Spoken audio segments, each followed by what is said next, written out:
Hello and welcome. It is Eric Erickson here, Atlanta's Evening News on WSB. And boy, do I have news you're going to love. I say that euphemistically. Look, hey, wow. They've got new little microphone boomlet thingies in here. You know the little things they have above the microphones that have the name of the station? They've changed it again. 95.5 WSB, Atlanta's News and Talk. Oh, these will last for another year, won't they, before they change the name of the station again? Okay, we've got news, like really big news. The White House is signing off on plans for a national gun registry. Yeah, you heard it. The White House is signing off on plans for a national gun registry. Oh, not only that, they want to get rid of the gun show loophole, so to speak, where if you go to a gun show to buy a gun, you're going to have a background check. Yep. Let me give you the plan here. Under existing law, background checks are required for all firearms transfers through a federal firearm licensee. Detailed information about the transfer is captured in Form 4473. And the federal firearm licensee must keep it for 20 years. Commercial sales are conducted outside FFL's federal firearm licensees without any background check or record-keeping requirement. So the White House says, consistent with the Mansion to Me draft legislation, a background check requirement would be extended to all advertised commercial sales, including gun sales at gun shows. Background checks would be conducted either through an FFL, that is a federal firearm licensee, one who is authorized to sell federal firearms, or through a newly created class of licensed transfer agent, LTAs. The LTA would not carry gun inventory, but would be authorized by the ATF to initiate background checks for private sales through the National Instant Criminal Background Check System, NICS, including both verifying the buyer's identity and communicating with the NICS. A commercial seller who is not a licensed dealer and does not want an FFL or transfer agent to retain a Form 4473 could go to an FFL or transfer agent to conduct a background check before completing transfer and generate two forms, a bill of sale chain of title, and a new form that would be a certification. The certification would memorialize the background check and include the serial number, date, and confirmation code. The background check would be conducted based on the same information as the Form 4473. If a denial occurs, a referral would be made to law enforcement. If the transaction proceeds, the new form would be generated and sent to the seller. The FFL or transfer agent would not retain any buying information. The only documentation would be the bill of sale. The seller would have to record it for 20 years or go to jail. They would be subject to inspection. There would be civil penalties involved if they did not keep the record. That is the White House plan. So to reiterate here, the White House plan would be to ban all gun purchases without a background check except individual to individual. Any gun shows would have to have a background check, and they would create a new class of person, a licensed transfer agent who is not necessarily a firearms seller, but is someone for whom a license can be, you can perform a background check. So in other words, you can create this new class of person, new class of entity, if you would, and this new class of entity would conduct background checks on people, but would not actually hold an FFL license, would not be someone who sells handguns, just someone who conducts the background check. And then a bill of sale would have to be established and a certificate produced, and that would be held with the seller, who must hold on to it for 20 years or face penalties from the federal government. And that, of course, in so doing, the way it would happen through this third party that's not an FFL, the federal government would get to keep the record, and you could then build a federal registry of guns that could then, when you have an anti-gun president, be used to round up all the guns.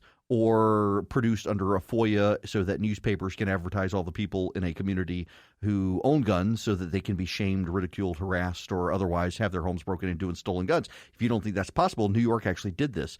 If you will recall, just a few years ago, one of the New York City newspapers FOIA'd the list of gun owners in New York City and published that list. Yeah, that's what we're dealing with here. Now, there is a catch. And for many of you, it'll be a catch for which you can breathe a sigh of relief. For others, it will be a catch that is meaningless. This is the White House plan. This plan is being circulated on Capitol Hill today from the White House's legislative liaison, who has reached out to do this. Yeah. So there's a catch. Some of you may call it a punchline. This is the White House plan. This is the plan circulated by the White House Legislative Affairs Officer. This plan would prohibit any gun transfer without a background check except individuals in familial relationships, essentially. That is, you actually know the person you're selling the gun to. You wouldn't have to do the background check. For now, the federal government would get to keep the data. The seller would have to keep the data. This is the Manchin Toomey bill, essentially, but slightly expanded. And it's the White House plan. You notice I keep saying it's the White House plan. Well, that's because there's no guarantee the president will go along with it. That's the funniest thing about the Trump administration. The White House can formulate a plan, and the president can tell them to proceed. And the moment the president hears blowback from conservatives, the president says, that's not my plan. That's somebody else's plan. And someone else gets thrown under the bus. And that is my sense of what will happen here. That the president will hear the blowback from people, and it has begun in earnest. Second Amendment rights supporters are livid. He's already banned the bump stock, and now he's going to create a federal registry for firearms. People are livid. I mean, you should see social media right now. Second Amendment advocates are losing their mind on this. Some of the president's Trumpiest Trump-supporting fans out there are losing it this afternoon, saying they will never support the man again if this goes through. Well, now White House officials are rushing out to the reporters. This has been leaked. This plan has been leaked. It has come from the White House Legislative Affairs Office. And White House officials are rushing out, including Hogan Gidley, nice guy, and saying this is not the president's plan. This is a plan that was floated to the White House, and the White House Legislative Affairs Office has decided to float this plan to Congress. The president was made aware of the plan. The president has not himself endorsed the plan.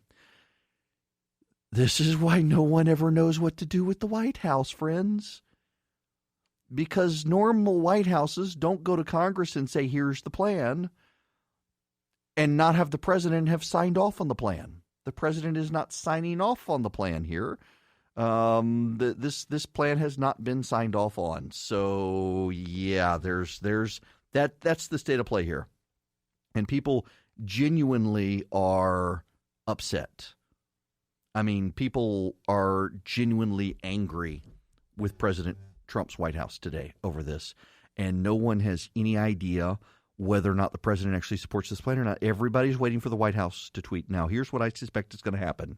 I suspect what's going to happen is that the president is going to become aware of the blowback. The blowback will manifest itself on Tucker Carlson's show tonight on Fox News. And before the sun rises tomorrow, it will be echoed by the Fox and Friends Early Edition. And as the sun is rising tomorrow, the president will tweet out that this is not his plan, that this is a plan someone presented to him. He did not endorse this plan, and he does not think this plan is a great idea, and the plan will die. That is my suspicion. Here's the problem with that. There are a number of Republican senators who are desperate for a plan, and they are desperate to do something. And they will probably proceed with this as quickly as they can, saying that, hey, this came from the White House. This is the White House's direction. I interviewed David Perdue this morning. We will replay that interview in the 5 o'clock hour. And David Perdue said that they don't want to do red flag laws. They do want to clean up the federal database for guns, the NICS database, that it needs to be cleaned up. There's a backlog of reporting that needs to be put into it, and that would be his plan, is to fix the backlog, which does need to be fixed, by the way. There's bipartisan agreement. The Democrats are just holding it hostage because they want other stuff done as well. So I suspect you're not going to see David Perdue sign off on a plan like this. And I suspect you're going to see the president walk it back, having signaled, however he signaled, for the White House to take this to Congress. I don't think it's going to go far. But I think it's going to allow the Pat Toomeys of the world and some of the other moderate Republicans of the world to go out and say, yeah, this is it. This is what we're going to do. And that just muddies the message for the Republicans headed into an election year. This was not helpful. Everybody wants the president to do something. Everyone wants the president to lead. Everyone's saying we got to do something that the president will support. There's just a problem here.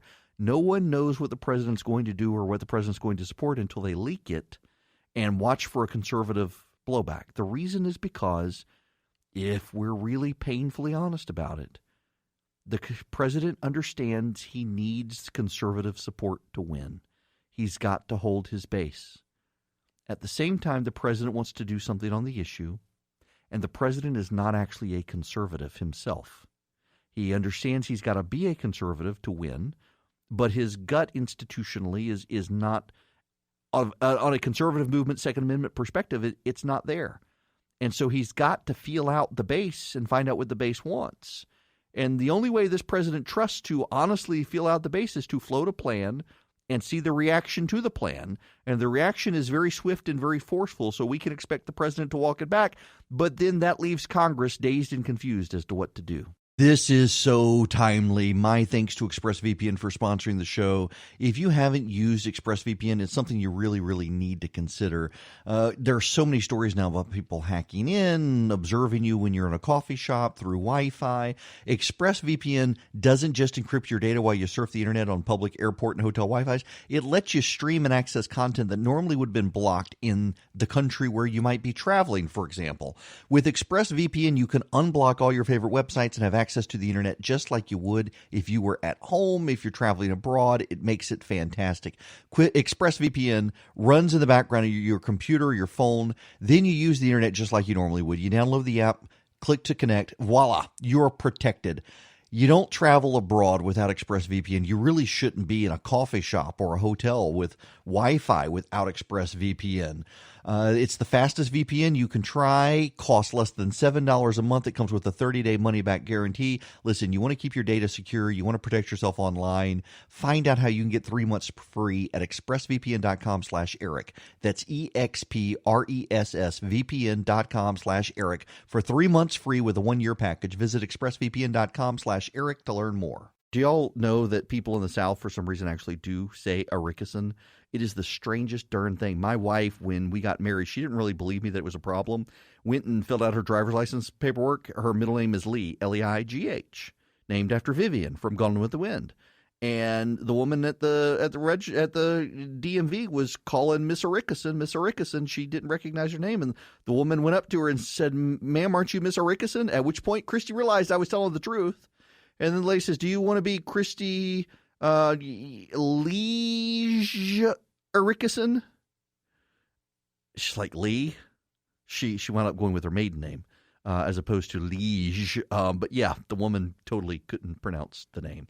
Yes. Mike in Smyrna, you're next. Welcome. Hey, Eric. Great show. Listen all the time.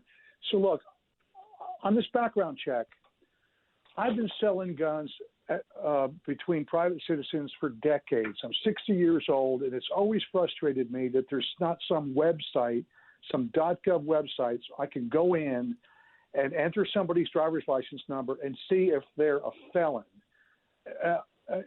There needs to be a background check of some sort. Now, myself, I never sell a gun unless the individual can show to me his Georgia concealed carry permit. But I've seen people in parking lots at gun shows selling guns on the floor of gun shows. I don't believe in this gun show loophole, but I wish for private citizens like myself there was some kind of way to verify if a person's a felon or not. Now, wait. You're regularly selling guns to people and you don't have an FFL? No. For instance, there's a forum, a local forum, a Georgia forum, where you can get on there and list your weapon. and then people can contact you through private message and say, hey, Mike, hey, I'm afraid the computer's cutting us off, but I didn't know that. What is going on down in Noonan? Good gracious. Welcome back. It is Eric Erickson here, Atlanta's Evening News on WSB. So you got Philip Singleton and Marcy Sakerson. They are in the runoff down there. I think the election is in 2 weeks, and it has gotten super nasty. Super nasty. So Sakerson is attacking Singleton for not voting for the president in 2016. She apparently didn't vote in that primary. And I think she didn't vote at some point in 2018 either, in the primary or some such. He was actually in active duty military in some part of the world, like putting his life on the line. I think we should give him a pass for not having the time to fill out a ballot when he was trying not to get killed while protecting other people's lives. But man, so apparently I'm awaiting the audio. Sakerson apparently has a political consultant who threatened the Singleton campaign. They're sending me the audio. It was left in a voicemail. I don't know why on earth anyone would leave a threat in a voicemail, but apparently did. I'm waiting on that. This is getting nasty. Now, for those of you who don't know, so Marcy Sakerson is the candidate backed by David Ralston, the Speaker of the House. David Ralston has given her money. He has his best, most corrupt people involved, I'm sure, to try to do whatever is necessary to get her in the House, because, if Philip Singleton wins, that's one more vote against the Speaker of the House. And that's one reason I'm backing Singleton. In addition to, he's a combat veteran. I think it was Bronze Stars and that he has from his combat tour. And he's a good guy. He's a solid conservative. And now David Stover, who is the outgoing state representative, has endorsed Singleton. And I am told that Sakerson sent him a really nasty message. Stover, the outgoing representative, just lost her business with him too. They are having a complete meltdown there. And this is the worst part of politics, the nastiness in campaigns, particularly when you think it's yours. I mean, Sakerson's father was a congressman, and so naturally, this is the family business. And being the family business, the dynastic ambitions, you get really nasty to anyone who might be standing in your way. And in this case, it's Philip Singleton, who just so happens to be a combat veteran. And it is genuinely ridiculous. You're going to attack a man who is defending this country, putting his life on the line, flying helicopters in combat zones, because he unfortunately was indisposed and could not cast a ballot in 2016. I'm thankful that he was indisposed, keeping this country safe and keeping his fellow soldiers safe in a combat zone. Well, did they not do their homework? I mean, this is the part of politics that bothers me greatly, is the people who think it's theirs. I mean, Sakerson's dad, former congressman, she's got the Speaker of the House. She's got pretty much every lobbyist in Atlanta backing her. Somebody told me the MARTA lobbyists are backing her. I guess they want to get MARTA down to Fayette County. She is the white Stacey Abrams. She thinks it's hers, and she will say or do anything to get elected. We got white Stacey Abrams running on the Republican side down in Fayette County. Marcy Sakerson, you don't want to vote for the white Stacey Abrams. Corrupt and backing David Ralston, at least. I won't say she's corrupt, but certainly backing David Ralston, or David Ralston backing her. Listen, David Ralston would not be giving her money if he didn't understand she will vote to keep him in the state house. Do you want to keep a corrupt Speaker of the House in power? If so, go vote for the dynastic politics of the white Stacey Abrams in Fayette County. Now, for those of you who have no idea what I'm talking about, where is this race? This race is the western side of Fayette County, the eastern side of Coweta County. It is to the west of Lake McIntosh in Peachtree City, all the way to Noonan. You know where the Noonan bypass is. We're over there frequently in the Noonan bypass. We head to Carrollton. We go around the Noonan bypass. They've got that wonderful Barnes. That is a beautiful Barnes & Noble. My kids like that Barnes & Noble better than the one by our house, which is somewhat disappointing. They've got a Culver's over there now. Yes, they do. We stopped by there the other day. It's a wonderful area of the state. Beautiful, beautiful part of the state. And it is David Stover's house. David Stover has had to leave the House of Representatives, which has caused a special election. And so if you're in the Moreland area, the Raymond area, the lake, what is it? It's Lake Peachtree. That's what I'm thinking of. Yeah, down there in Peachtree City. All of that. You're in the district, the 71st district. So it is, I'm trying to pull it up on the map so I can tell you precisely. It's essentially to the west of 85 and in that Noonan bypass area there. And you've got, I think Tyrone is in there, the western half of Peachtree City, the Aberdeen subdivision, all of that. That's all in this district. Raymond and Moreland and Tyrone, you're in House District 71. And you got a special election in 2 weeks. This is an area that Lynn Westmoreland represented before Drew Ferguson. Marcy Sackerson has been running, making sure everyone knows she's Marcy Westmoreland Sackerson. She is the daughter of the former congressman. And she is, as a result of those connections, able to raise a ton of money from a lot of lobbyists and powerful members of the state legislature. She's gotten a ton of money from out of the district. Philip Singleton, her opponent, came in first in the primary. He's now in the runoff with her. He's a combat veteran. He's gotten most of his money from in-district, not from lobbyists in Atlanta, certainly not from MARTA lobbyists. And, well, Sackerson is very upset that he came in first. She was in first until I started pointing out on the radio. David Ralston gave her money, and now she's livid. She actually had someone you all know who will go nameless call me trying to figure out why I wouldn't support her. Well, I would support her because David Ralston gave her money.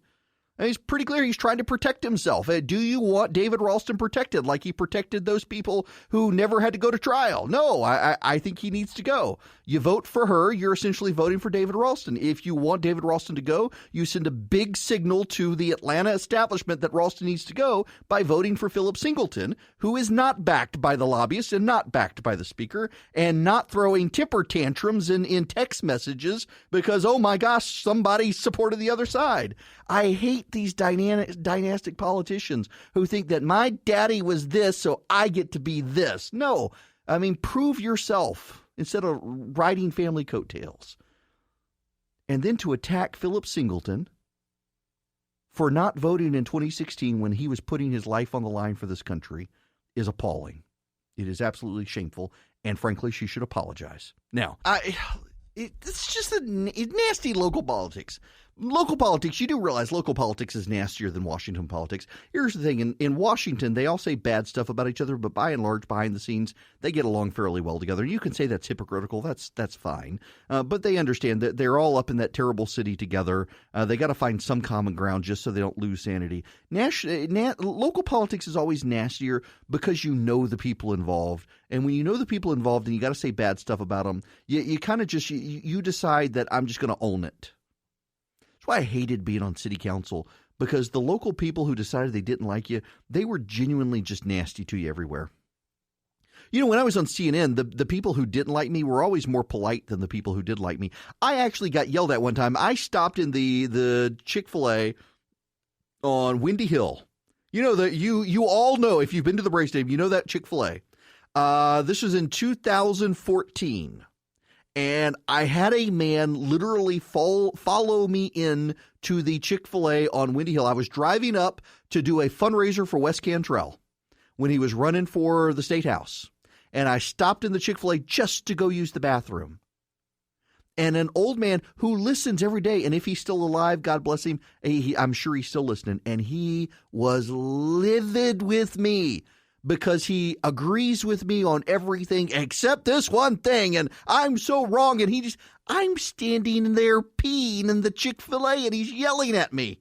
I mean, literally, this is why I want a NetJet subscription, so I don't have to go to the Atlanta. You would be amazed the number of times people yell at me while I'm peeing in the Atlanta airport. Can you just leave me? You know, the security guy here tells me all the time, I got to go into the stall. So I do. I wait for the stall unless I'm like really desperate because I've been on a long flight. Otherwise, I got to go seal myself up in the stall so nobody can see me so I can be left alone just to use the bathroom. It is always the people who like you the most who do it. But in local politics, it's the people who really don't. I can't tell you the number of times I got yelled at by people who didn't like me when I was on city council because they were too freaking lazy to roll their trash can down and didn't want to admit it. And they just wanted to yell at me that their trash hadn't been picked up. It's absurd. And I realize you got to say and do stuff to get elected.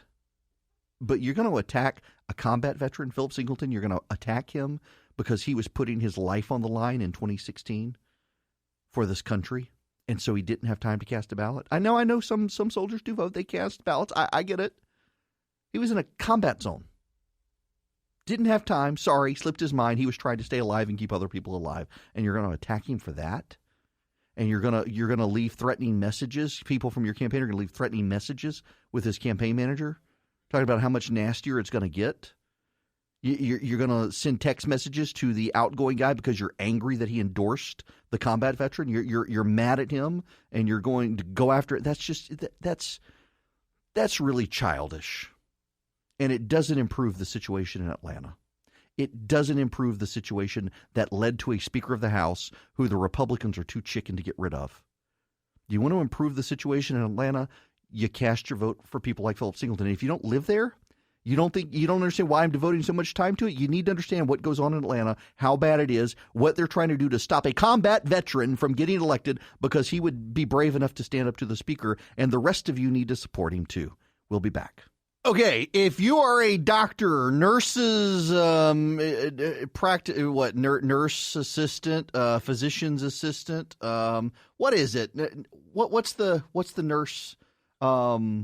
It's nurse practitioner. That's the word I keep thinking of. Yes, nurse practitioner. I think I did say that, but I stumbled over it. Our physician's assistant, nurse practitioner, the legislature is holding hearings on whether they should give you expanded powers. I want to talk about that when we come back. Right now, though, David from Tyrone, welcome.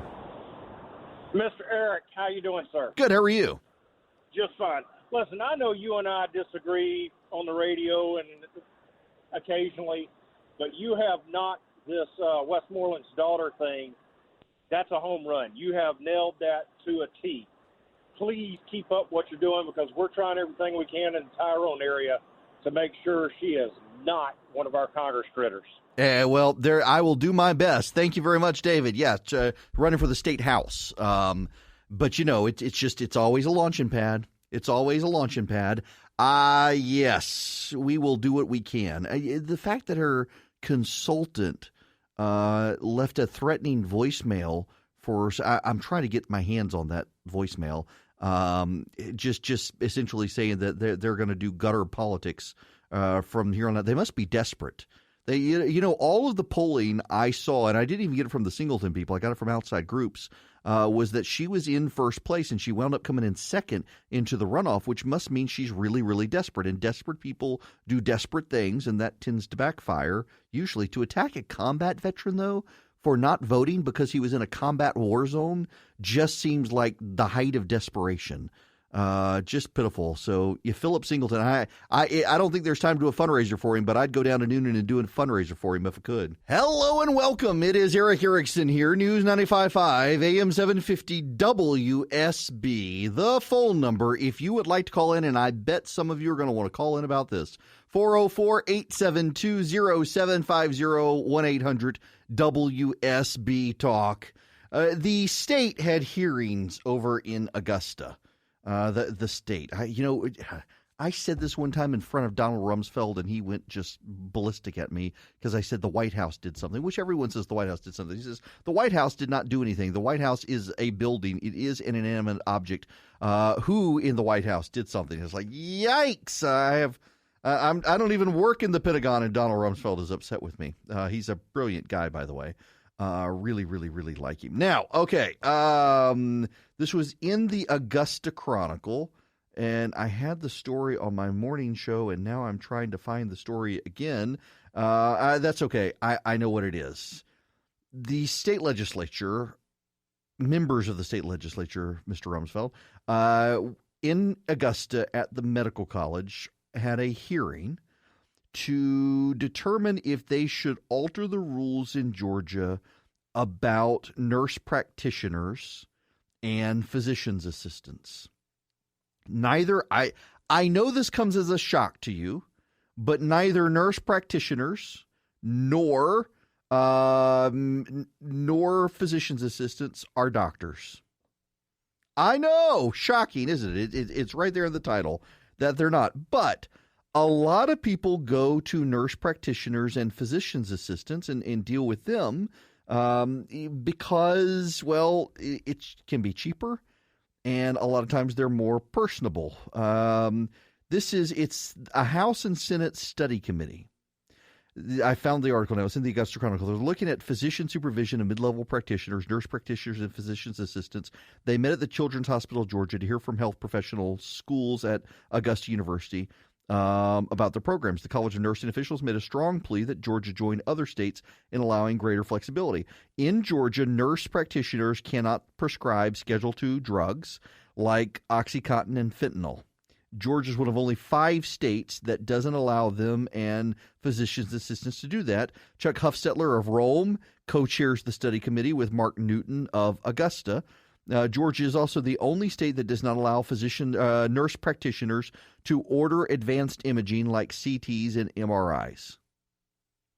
There are 15,000 nurse practitioners licensed in the state.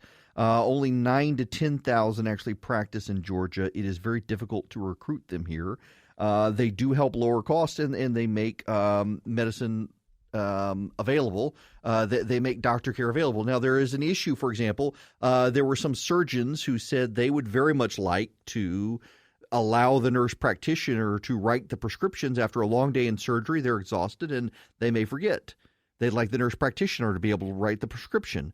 But there are some members of the legislature who are doctors who say, you know, I went to law school. I went to medical school. I went a long time in medical school, and I don't think a nurse has the skill I have to be able to do this. And that's fair. I have some thoughts on this. I believe it or not, I actually do. I'm perfectly happy to take your thoughts as well. At the bottom of the hour, Senator Perdue, I interviewed him earlier today. We're going to rerun that interview for you. So my wife and I, we used to take our kids to a pediatrician who is a wonderful person, but very big into homeopathic remedies, which was fine, except we could begin to tell, and once you have kids, you understand this, you can tell when your kid's getting sick. And you can tell when your kid's developing an ear infection or a sinus infection, you name it, you can tell. And we'd take them to the doctor. Particularly, we were there before our second child was born. We could take our daughter there, and we knew she's getting an infection. Nope, white blood cell count. Nope, no infection. Go home. 48 hours later, we're back. Oh yeah, bad infection, terrible ear infection. And we got so frustrated. We wound up going to a different pediatrician, and he was a little more flexible with it. But even so, we could tell that the kids would be getting sick. No, not there yet.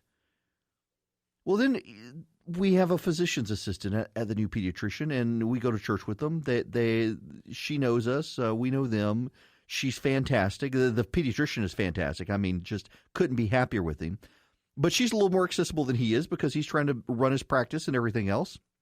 But Christy or I, we can take the kids in and say, listen, we know they're probably not sick yet, but every single time this happens, they get sick.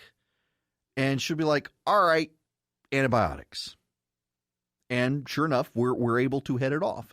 Where in the past, our child would have horrible ear infections before the old pediatrician would say, okay, now it's time for antibiotics. And I get the point of being cautious with antibiotics. But at the same time, it can be deeply frustrating when you know your kid is going to get sick and you know you're going to have to come back a second time this week, pay for another doctor's visit to finally be prescribed the antibiotics they could have given you the other day because you knew you were going to have them. My wife goes to a doctor's office where the doctor is very, very busy, but she has some nurse practitioners and physician's assistants who work with her, and they're fantastic. And my wife goes to the nurse practitioner who is very familiar with my wife's history and helps her tremendously regularly. In fact, she was there the last week, and the nurse practitioner wound up sending her straight to the emergency room, was able to call ahead, get everything squared away. They knew my wife's cancer history and everything. She wound up having an infection, but they because of some problems she was having. They didn't want to treat her in the office, and it was great. I think we should be investing in nurse practitioners and physician's assistants. Now, are there times things can go wrong? Yes. Are there times that they could prevent you from being seen by a doctor who may have deeper wellspring of knowledge to be able to treat? Absolutely. What I find ridiculous, though, is that we have nurse practitioners in the state and we won't let them order CTs. We won't let them order MRIs. My wife needed to have a CT, and we had to be referred to a cardiologist to have the cardiologist order the CT because the nurse practitioner couldn't do it. And that's just bizarre. When the nurse practitioner knew your wife has lung cancer and is having breathing issues, we need a CT. And the nurse couldn't do it. The nurse practitioner couldn't do it. And the doctor that she works for was not around to be able to sign the order. It was ridiculous. There's no reason for that. But I do have to tell you this. I don't think the legislature should allow anyone other than doctors to prescribe OxyContin and fentanyl, Schedule II narcotics. I don't think they should. And I don't mean this disrespectfully to any nurse practitioner or physician's assistant. I just think we should limit the people who have the ability to sign a prescription for those things. Georgia has an opioid epidemic like other states, and it is not as bad as other states, although it's bad. And one of the reasons why it is not as bad as other states, even though it's bad, is we have a more limited number of people than in those states who can prescribe Schedule II narcotics. We have been, if nothing else, because of the protectionist schemes in the state, been fortunate on this issue. Y'all, I do not think that we should be expanding the class of people who can administer or prescribe Schedule II narcotics. We just shouldn't.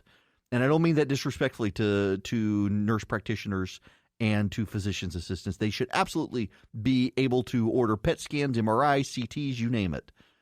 But let's restrict the Schedule II narcotics to doctors. I think that makes sense, particularly because we now have a documented history of how abusive those drugs can be. Having all the eyeballs possible necessary on someone who wants those drugs should be necessary. But let's loosen up a little bit and make Georgia a place that is much more nurse practitioner and physician's assistant friendly than what the state is, because it's not really friendly to them. What actually makes a better toothbrush? Is it the industrial strength power or the claims of miracle trendy ingredients, the multiple modes? If you ask your dentist, they'll tell you it's less about the brush, more about how you use it, and that's why you need Quip. Quip is the remarkably simple electric toothbrush created by dentists and product designers to focus on what actually matters for your oral health. Healthier habits. Most of us don't brush for a full 2 minutes. That's what dentists recommend. And Quip makes it easy because the toothbrush vibrates for 2 minutes with great sonic pulses. And every 30 seconds, it pulses to ensure that you rotate it in your mouth to get an even clean. And 75% of us use old, worn-out bristles. They're ineffective. Quip automatically delivers brush heads to you every 3 months for clean new bristles right on schedule. The sleek, intuitive design, it's simple to use. It comes with a travel cap, doubles as a mirror mount. It's a great toothbrush. You can ditch the gimmicks, get a Quip. I've been using mine now for about 2 years, and they're fantastic. They start at just $25. You'll get your first refill free at getquip.com/Erickson. That is a simple way to support the show, and you get a better toothbrushing experience. You go to getquip, getquip.com/Erickson. You get your first refill free. Go right now to getquip.com/Erickson. It is 25 after the hour. I am Eric Erickson. This is Atlanta's Evening News, and Tim in Cartersville is going to talk to me. How are you, Tim? I'm good. How are you, Eric? Good. What's going on? I just want to make a comment about this debate over whether nurse practitioners should be able to do additional type services, kind of like issuing the orders for the CT scans. I think similar to how a CPA has to have a certain number of hours underneath another CPA before they can get their license, perhaps what they could do with these nurse practitioners is say, you have to have a certain number of hours under a doctor and have a doctor willing to sign off on it before you could get those additional kind of rights as a nurse practitioner.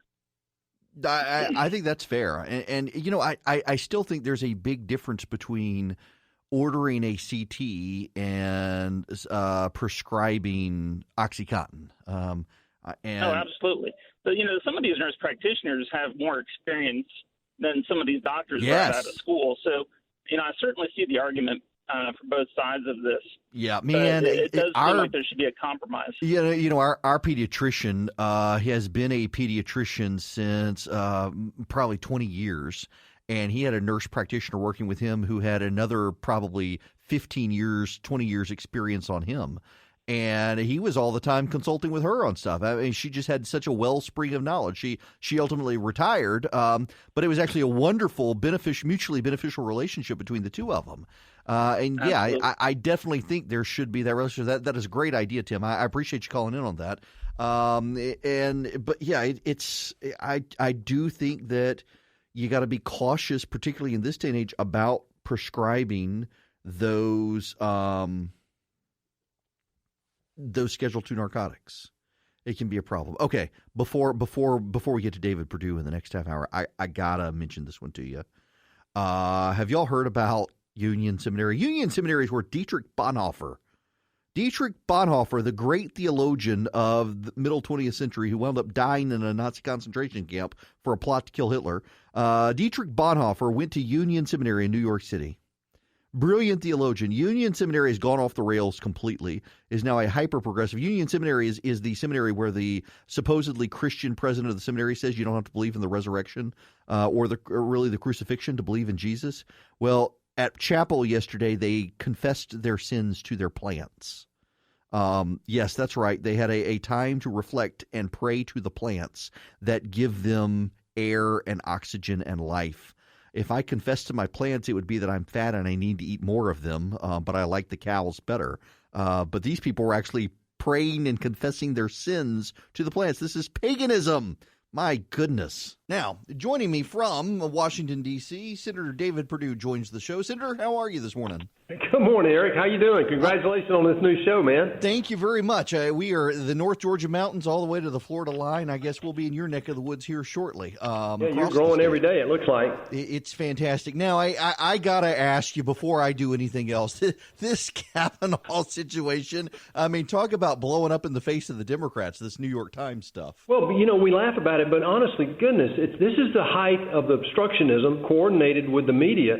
The New York Times popped this article out there without verifying it or corroborating it at all, and immediately all the Democratic presidential candidates, as well as some people who are getting into my race, have all called for his impeachment. Now, we're going to impeach a sitting justice in the Supreme Court on an allegation by a paper that was not verified. They immediately jumped to that. That just shows the height of the obstructionism that we live with here in D.C. by the Democrats. It really is striking that anything that they think stands in their way, and now the Supreme Court is one of them, they want to declare illegitimate. The Senate is illegitimate. The Electoral College is illegitimate. The Supreme Court is illegitimate. Brett Kavanaugh's illegitimate. The president's illegitimate.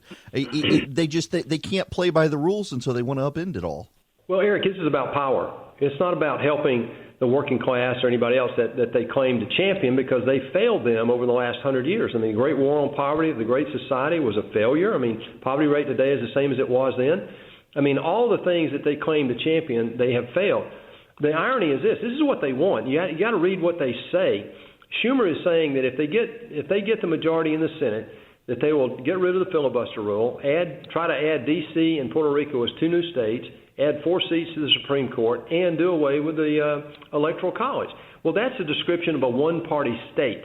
That didn't work out very well for the people in Russia in 1917 or Germany in 1933 or Cuba in 1959 or Venezuela today. It's been an unmitigated disaster every time. And yet these guys running for president in the Democratic Party are absolutely serious about changing the free market, free enterprise system in America. Well, and that leads me to here in Georgia. I guess I shouldn't be shocked, but I kind of am that there is uniformity of opinion among those who would like to replace you in the Senate that we also need to investigate and pay reparations for the Civil War.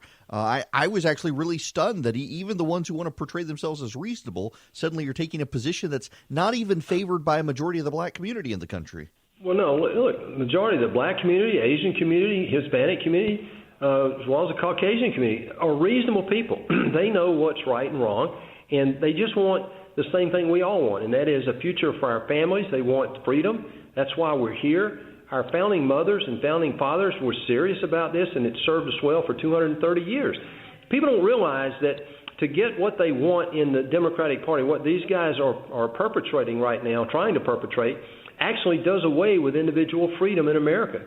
They want the federal government, who they think knows more about running our lives than we do, to be in charge. And we know over the last 100 years, every time we built a big bureaucratic program here in Washington, it has failed, every single one of them. So this is serious, and this race is not about any of the issues the Democrats are talking about right now. It is simply a referendum on what we want America to be for our kids and our grandkids. And I'm going to be fighting for the free market system and free enterprise system that has served us so well for 230 years. Now, Senator, let me, on a policy note here, it looks like the White House is trying to come to terms with and announce what they would like to do on the gun issue in the Senate. There have been discussions of red flag laws and gun restraining orders and expanded background checks. What are you hearing and thinking for yourself up there? Well, certainly, we all grieve over the loss of life, and nobody more than President Trump.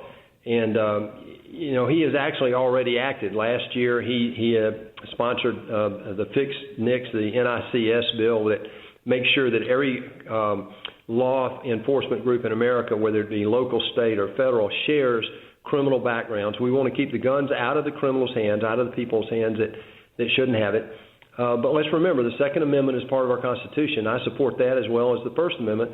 But we also know that we need to be responsible and keep the guns out of the hands of the people that should not have them. Trump also signed a Stop School Violence Act last year called the Hatch Bill.